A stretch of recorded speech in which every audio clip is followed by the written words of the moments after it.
رنگ سبز در کتاب مقدس سمبل چیست؟ رنگ سبز رنگ سفره پربرکت خداست که برای ما در برابر دیدگان دشمن پهن می کند. رنگ سبز در زبان عبری کلمات متفاوت با معانی مختلف دارد.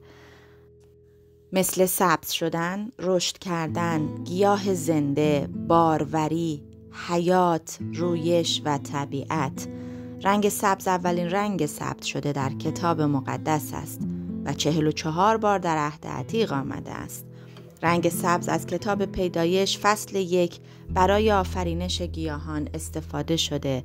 در کتاب خروج برای سنگ‌های روی پیش سینه کاهن اعظم استفاده شده.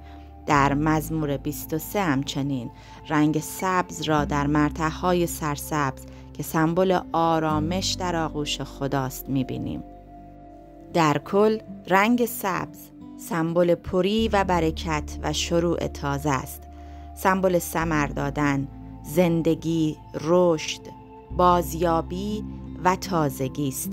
همچنین نشانه مکان امن و امید است. رنگ سبز نشانی از مشورت با خدا، سمبل باغ عدن است. ثمرات روح و رشد روحانی نیز با رنگ سبز نشان داده می شوند. رنگ عهد و پیمان نیز سبز است.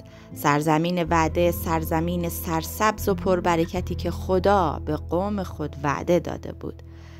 رنگ سبز همچنین سمبل شخصی است که در اطاعت خدا زندگی می کند، در او رشد می کند، ثمر می دهد و در وعده های خدا سهیم می شود. رنگ سبز همچنین به معنای شفا و احیای ملت هاست. در بعد منفی رنگ سبز سمبولی از غرور، حسادت و بتپرستی است. مکانهای بلند و زیر هر درخت سبز جایی بود که قوم همراه با اقوام بیگانه به بتپرستی و زنا مشغول شدند. سبز همچنین میتواند سمبولی از ثمرات کاذب و ریاکاری هم باشد. همانطور که در خشک شدن درخت انجیر توسط عیسی خداوند میبینیم.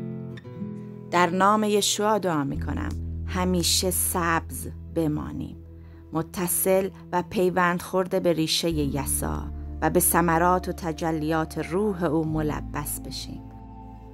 خوانده شدیم تا برکت باشیم.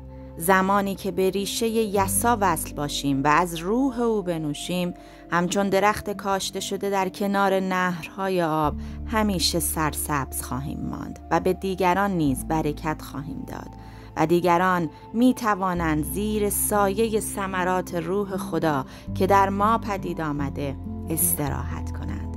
در مسیح تولد تازه یافتیم، پس در این شروع تازه همیشه سبز بمانیم. زمان احیا و بازسازی است.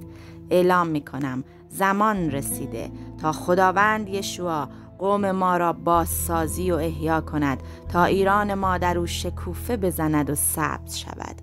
در نام یشوع آمین.